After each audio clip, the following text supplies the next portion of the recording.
This time on Low Boost, we're gonna do the brake lines on our Factory 5 Type 65 Shelby Daytona Coupe.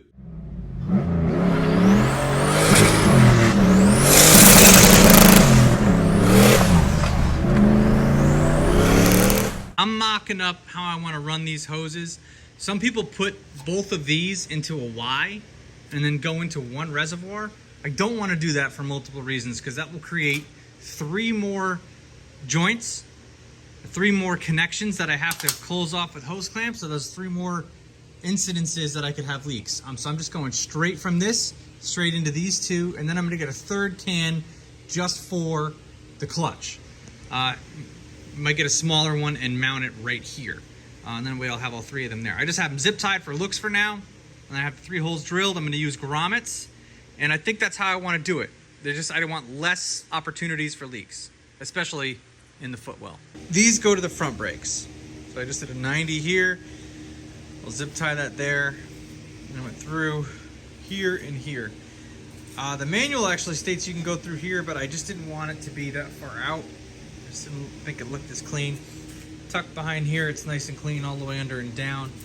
And then in the back here, I took that panel off just so I could bend it. I just have it zip tied for now. I'll put the panel back on. And I just felt like that was the easiest way to get that brake line on. All right, I'll go over how I ran the brake lines and the snag I ran into with them. So, that there, down, over, across, up, and in there.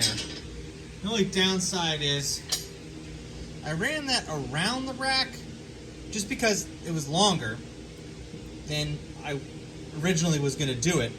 So instead of cutting it down, I got to just tie everything back. I don't love the way that looks. Believe it or not, I had a really nice brake line bender, but it didn't bend it as nice and tight as like the cheap Harbor Freight ones. These actually bent the brake lines better. My nice brake line bender bends them, but the bends are like that, so I can't get it tight. So that actually worked okay. I just gotta, clamp everything down with the rivets, and I just have Clecos in on both sides, as you can see there. Just using the Clecos to hold them in. Just for now, and until I get the rivet situation going, I'll just rivet a lot of stuff at one time. But that's how I did it. The other thing is I think I got too long of a brake line.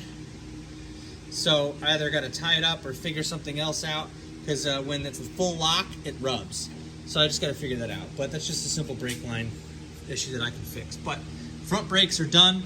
Then we're going to do the back. Check out lowboostfilms.com. I have a bunch of apparel on there. I don't even remember what we have, like this shirt or this hat, this mug thing, this other mug, this iPhone case thing, plus a bunch of tools that we know work well, and some cheap car parts that we know have held up well over time. So check out lowboostfilms.com. So we're Clecoing all the brake lines. I came out from underneath here, run it down through there, and then back to there. Then I gotta get a bracket for the back, but we're almost done with the rear. First mock-up for the rear brakes, I got Cobra brackets, or Cobra brake lines. And I have it in there, but as you can see, this is labeled R for right, but I have it on the passenger side. But having it up there like that, I have a lot of flexibility. I could mount it right there, and then the line would come out, and then I could easily route it right up along the top here, and then bend that up. And that would be pretty far away from everything else. So I actually kind of like that. I just have to put the left one on the right and the right one on the left to invert it, but that'll keep the brake line out of the way. I also maybe going to build a bracket, mount it up from underneath to put the fuel filter and run it across. I just want everything as high as possible so when the differential's moving up and down, it doesn't rub on anything. Okay, so I couldn't actually run them that way, but because I wanted to be straight shots in both places, but I have that Clecoed in there, and then this brake line runs up and over into that one, which I have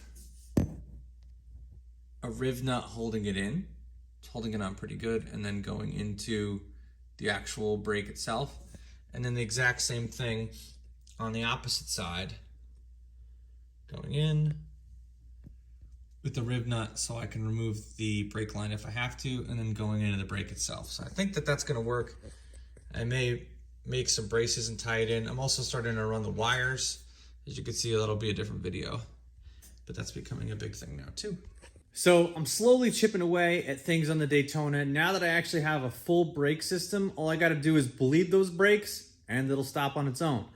Next up, I'm going to do all the wiring and actually kind of mock up how I want to do the gauges on the dashboard.